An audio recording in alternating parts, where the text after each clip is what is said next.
રોનક, બોલો mummy. Paper મૂક ને. બસ હવે મૂકી દીધું ને. જો હું ચા ની રાહ જોતો હતો, હવે ચા આવી ગઈ ને. હવે લો ચાલો. Thank you. હા, થેન્ક યુ તો તમારે તમારી વહુને કેવું પડે ને, કારણ કે એના લીધે તો સવારમાં આટલી સરસ, પેલા ચાખીને કહો. આટલી સરસ ચા મળી. રોનક, ચા તો મસ્ત છે. બેટા, તારા હાથમાં કઈ જાદુ તો નથી ને? ના મમ્મી, કાંઈ જાદુ નથી. રોજ બનાવું છું એવી જ રીતે બનાવું. તો પછી આટલી બધી ટેસ્ટી ચા? તમારી પાસેથી જ શીખી છે ને. હા મમ્મી. જો મમ્મી, હવે તમે છે ને મોટા ભાભીને કહેજો કે મને થોડું કામમાં હાથ બટાવવા લાગે, કારણ કે હું પછી કેટલું આખું ઘરનું કામ કરું બધું. સાચી વાત છે બેટા, હું એ જાણું છું કે એકલા હાથે તું ઘરનું કેટલું કામ કરે. આ ગમે એવી સ્ત્રી હોય ને તો પણ એ થાકી જ જાય, પછી એ નાની ઉંમરની હોય કે મોટી ઉંમરની. અને સવાલ મમ્મી ખાલી થાકવાનો નથી. આ નીતુ તો દરરોજ બિચારી કહેતી હોય છે, પણ હું ક્યારેય તમને ફરિયાદ નથી કરતો, કારણ કે મીરા ભાભી જ્યારે જુઓ ત્યારે ભક્તિ ભક્તિ, ભજન, કીર્તન, પૂજાપાઠ. જુઓ, એમની આસ્થા સાથે અમને કોઈ પ્રોબ્લેમ નથી. એને પૂજાપાઠ કરવા હોય તો કરે, ભક્તિ કરવી હોય તો કરે, સવારે વહેલા ઉઠીને કરે. પણ જ્યારે કામ છે, અમારે ઓફિસે જવાનું છે, ચા પાણી નાસ્તો બનાવવાનો છે, ત્યારે તો એમણે નીતુની મદદ કરવી જોઈએ ને. પછી કામ પતી જાય પછી આપણે કેમને રોકતા નથી.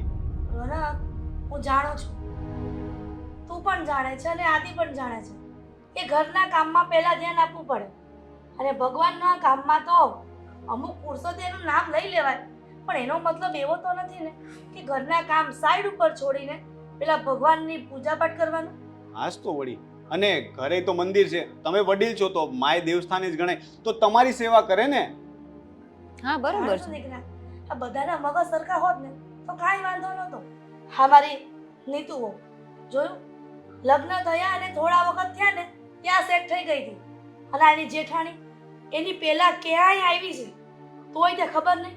આ રોજ એકની એક વાત કર્યા કરવી પડે, પણ એના મગજમાં કોઈ વાત ઘૂસતી નથી. સાચી વાત છે મમ્મી. એ બાબતમાં જોઈએ ને તો હું ભાઈ કરતા નસીબદાર છું કે મને નીતુ જેવી પત્ની મળી. જો મારી પત્ની મીરા ભાભી જેવી હોત ને તો મારે તો દિવસમાં 3 વખત ઝઘડા થતા હોત. એ વાત બાકી 3 વખત જમું કે ન જમું, પણ 3 વખત ઝઘડા જરૂર થાય. સાચી વાત છે. હવે મને તો આ જ્યારે આદિના લગ્ન થયા ને ત્યારે એક ચિંતા હતી કે મારી બીજી વહુ પણ જો આવી ભટકાણી તો મારે શું કરવું.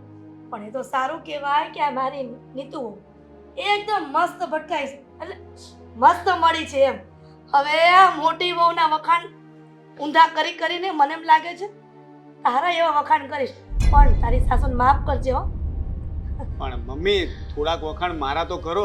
પસંદ તો મેં જ કરી છે ને. અને મેં ઇન્ટરવ્યુમાં પહેલા પૂછી જ લીધું હતું કે ભક્તિભાવ પૂજા પાઠમાં કેટલો રસ છે. એ માને છે ભગવાનમાં, પણ મેં પૂછ્યું હતું કે દિવસમાં 8-10 કલાક પૂજા પાઠ તો નથી કરતા ને? તો એણે કહ્યું કે ના ના, હું એટલા બધા પૂજા પાઠ નથી કરતી. અને મને કહ્યું હતું કે હું તો છે ને મારા કામને જ મારી પૂજા માનું, મારા પરિવારની સેવાને જ મારી ભક્તિ માનું છું. એટલે મને એની એ વાત ગમી ગઈ હતી. હા, નકર એક તો ભક્તાણી પણ ભટકાય જ છે, જો બીજી એવી મળત ને તો મારે તો માથે હાથ દઈને રોવા સિવાય બીજો કોઈ ઉપાય નહોતો. પણ મને એમ થાય છે કે હે ભગવાન, રોજ મારે પ્રાર્થના કરવી પડશે કે મારી એ મોટી વહુને પણ કંઈક બુદ્ધિ આપજો કે ઘરના કંઈક કામ કરે. ભગવાનમાં તો બહુ માને છે, તો ભગવાન એવું તો નથી કહેતા ને કે 24 કલાક મારી બાજુમાં બેહી રહે એમ. અને જો મમ્મી, નીતુ તો ક્યારેય કંઈ નહીં બોલે, પણ હું તમને કહી દઉં કે જો આવી રીતે જ ભાભી કર્યા કરશે ને તો પછી મજા નહીં આવે. પછી મારે ભાઈને પણ ફરિયાદ કરવી પડશે ને કદાચ બની શકે કે ઘરમાં ઝઘડો પણ થાય, કારણ કે પછી નીતુ પણ કેટલું જતું કરે ને હું પણ કેટલું સહન કરીશ. ઓફિસમાં પણ કામની જવાબદારી હું વધારે વહેંચી લઉં છું, અને ઘરમાં જો નીતુ કરવાની, અમારે જ બધું કામ કરવાનું, તો પછી મતલબ જ નથી ને. આજને ગમે છે કે આટલી બધી ભજન ભક્તિ કરે છે, હવે એની પણ ચા ટાઈમે નથી આપતી. એ આપણું શું કામ કરવાની હતી? આદિ તો એમાંય કહેતો હતો કે એને પિયર મોકલી દઈ, પણ હવે પિયર મોકલીને શું કરશું તું જ કે. એટલે આવું કારણ આપીને તો ના મોકલી શકાય ને કે એમને પૂજાપાઠ વધારે કરવા જોઈએ છે. કંઈ બીજો પ્રોબ્લેમ હોય, કામ ન કરવાનું કહી શકાય, પણ પૂજાપાઠનું બહાનું તો ના જ કરી શકાય ને. લોકો આપણને કહેશે કે આ કંઈ કારણ છે વહુને કાઢવાનું. મને તો એમ થાય છે કે ભગવાન કોઈક દિવસ સપનામાં આવીને એના ભગવાન કહી દે ને કે ઘરના કામમાં ડોહો પેલા ધ્યાન રાખ, પછી બધામાં ધ્યાન આપ. અને હું કઈ એમ નથી કહેતો કે સતત મારી પાસે જ બેહી રહે. કઈ નહીં, હવે એ તો બધું ચાલ્યા જ કરવાનું મમ્મી. હું નીકળું છું. ચાલો, જય શ્રી કૃષ્ણ. જય શ્રી કૃષ્ણ. આમ જો ઘરની ઉપાધિ ન કરતો. એ તો તમે છો ને ઉપાધિ કરવા માટે. તારી બહુ અથડીમાં રાખું છું. મને ખબર છે. ચાલો. સાચવી હવે તું છે ને હરખાઈને ઓછું થયું હોય ને તારું જરાક મન તો ચાની રકાબી કપ મૂકી આવજા. હા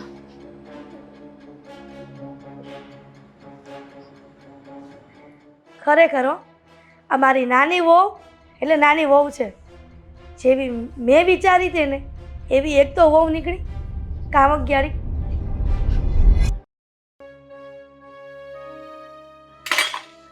આ બધું કામ મારે જ કરવાનું. ભાભીને આખો દિવસ પૂજા પાઠ, બીજી વાત જ નહીં. અરે નીતુ, શું કરે છે? આવી ગયા તમે? હા, મને એ કહે કે રસોઈ શું બનાવવાની છે. લાવ, રસોઈ હું બનાવી નાખીશ. ના ના ભાભી, રહેવા દો ને, તમે પૂજા પાઠ કરો, હું બનાવી નાખીશ. હા નીતા, તને તો ખબર છે ને, મને સવારે ઉઠીને ભગવાનની પૂજા કરવાની આદત છે અને એમાં મારે 1.5-2 કલાક નીકળી જાય છે. પણ ચિંતા ન કર, હું ફટાફટ બનાવી નાખીશ ને જમવાનું. તું ખાલી મને એ કહે કે જમવાનું શું બનાવવું છે. કાંઈ નથી બનાવવું ભાભી, તમારા ભગવાનને કયો અહીંયા આવીને બનાવી દે. હું તો આ ઘરની નોકરાણી રહી ને તો બધું મારે જ કરવાનું હોય ને. નીતા, ભગવાનને એવું થોડી કહેવાય. અને એ થોડી રસોઈ બનાવવા આવે. એણે તો આપણને આ દુનિયામાં મોકલ્યા, આ હાથ પગ આપ્યા છે. શેના માટે? કે આપણા કામ આપણે જાતે કરી શકીએ. હા તો પછી એટલું સમજો છો તો પછી કરવા માંડાય ને સવારમાં. હું આ ઘરની નોકરાણી છું તો તમારા બધાના કામકાજ મારે આ એકલીને કરવાના. તમારે સવારે ઉઠીને તાવડો લઈને વર્ગી જવાનું ભગવાનની પૂજા કરવા માટે. નીતા, તું પણ આવું બોલીશ તો કેમ ચાલશે? તું તો એક સ્ત્રી જાત છે ને, તારે સમજવું જોઈએ કે ભગવાનની પૂજા કરવી એ પણ આપણો એક ધર્મ છે. ભાભી, સવારમાં કલાક અડધી કલાક હોય, આખો દિવસ ના હોય ભગવાન ભગવાન ભગવાન. સમજુ છું કે આખો દિવસ ના હોય, પણ હવે મને પહેલેથી આદત છે કે જ્યાં સુધી 1.5-2 કલાક ભગવાનની સામે ન બેસું ને અને મારા બધા જ દુઃખ ન કહું ને તો મને ગમતું જ નથી. તો તમે કેવા શું માંગો છો ભાભી? કે અમે ભગવાનને કોઈ યાદ નથી કરતા? ના ના, એવું નથી કહેતી. તમે લોકો બધા બહુ જ સારા છો અને હું તો ઈશ્વરને એમ જ કહું છું કે આ પરિવાર મને સાથે જન્મ મળે.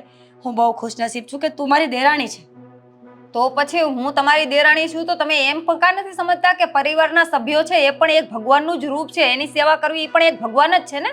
હા, સાચી વાત છે તારી. એટલે તો કહ્યું કે લાવ, હા, રસોઈ હું બનાવી નાખું. અને આમ પણ આજે છે ને સાંજે ભગવાનને થાળ ધરવાનો છે, લાપસી બનાવવાની છું. ભાભી, રોજ રોજ થાળ ધરવો, ભગવાનની રસોઈ બનાવી, ખીર બનાવી, એક દિવસ લાપસી બનાવી, પણ આ બધું ઘરમાં કઈ એમનેમ તો થતું નથી. એમાંય ખર્ચા થાય, એમાં ઘી જોઈએ, દૂધ જોઈએ, બધું ક્યાંથી રોજ રોજ કાઢવું ભાભી? નીતા, મને એવી આશા નહોતી કે તું પણ આવું કંઈ બોલીશ, આવું કંઈ કરીશ. સમજવાની કોશિશ કર મારી બેન. ભગવાનનો વિરોધ ન હોય. તમને ન ગમતું હોય તો તમે ન કરો. હું તમને કોઈને કંઈ કહેતી નથી, પણ મને ગમે છે પૂજા કરવી, ભગવાનનો થાળ બનાવવો, એમને પ્રસાદી ધરવી. તો મહેરબાની કરીને મને તો જીવવા દો. ભાભી, અમે બધા માનીએ છીએ ને, અમે કોઈ ના નથી પાડતા, બરોબર?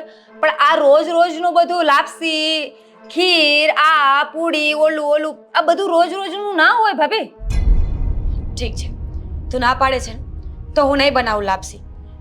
હું મારા ભગવાન પાસે જઈને માફી માંગી લઈશ. પણ જો આપણે સ્ત્રી જાતને આટલું બધું બોલવું સારું નથી. ખોટી ભગવાનની નજરે શું કામ આંખે થાય છે? પાપ લાગશે. પાપ લાગશે તો મને લાગશે ને. તમે કોણ છો નક્કી કરવા વાળા? અને લાગશે તો હું ભોગવી લઈશ બસ. પણ કામ તો આ ઘરમાં કરવું જ પડશે તમારે પણ. હા, પણ હું ક્યાં ના પાડું છું? મેં કહ્યું ને કે હું બધું જ કામ કરી નાખીશ. તું ફક્ત મને એ કહી દે કે જમવાનું શું બનાવવું છે. તું ખોટી આ વાતને લાંબી કરી રહી છે. શું ભાભી, આ બધું હું કરું છું આ ઘરની અંદર અને હું બધી ના પાડું છું અને બધીમાં હું આડી આવું છું તમને? આ ઘરમાં ક્યાં લગ્ન કરીને હું ફસાઈ ગઈ છું? ભક્તિ ભક્તિ ભક્તિ, બીજી વાત નહીં. મને આ બધું ન ગમે ભાભી યાર. હા, પણ હવે તારી સામે આ વાત નહીં કરું તો ચાલશે ને? જો નીતા, મને ખબર છે કે તને આવું બધું નથી ગમતું. તો આ ભગવાનની સામે બેસીને પ્રાર્થના કરવી, પૂજા કરવી, એમની પાસે કંઈ માંગવું એ તને પસંદ નથી. પણ હું એવી વ્યક્તિ નથી. તો મને શું કામ આવી રીતે તું હેરાન કર્યા કરે છે? પણ તો તમારે કામકાજ કાંઈ કરવું નથી. ઘરની અંદર એકલી હું છું તો હું બધું રસોઈનું કામ મારે કરવાનું, ઘરનું કામ મારે કરવાનું અને તમારે એક ભક્તિ સિવાય બીજું કાંઈ કરવાનું નહીં. બહુનું થાય તો તમે એમ કહો છો કે ચાલ હું તને રસોઈ બનાવું. રસોઈ એક બનાવવાથી શું બધા ઘરના કામ થઈ જવાના છે? આ ઘરમાં પગ મૂકીને હું તો ફસાઈ ગઈ છું યાર. સારું, તું ગુસ્સે ન થા. ચાલ તું જા, હું રસોઈ બનાવી નાખું છું. સારું, બનાવ.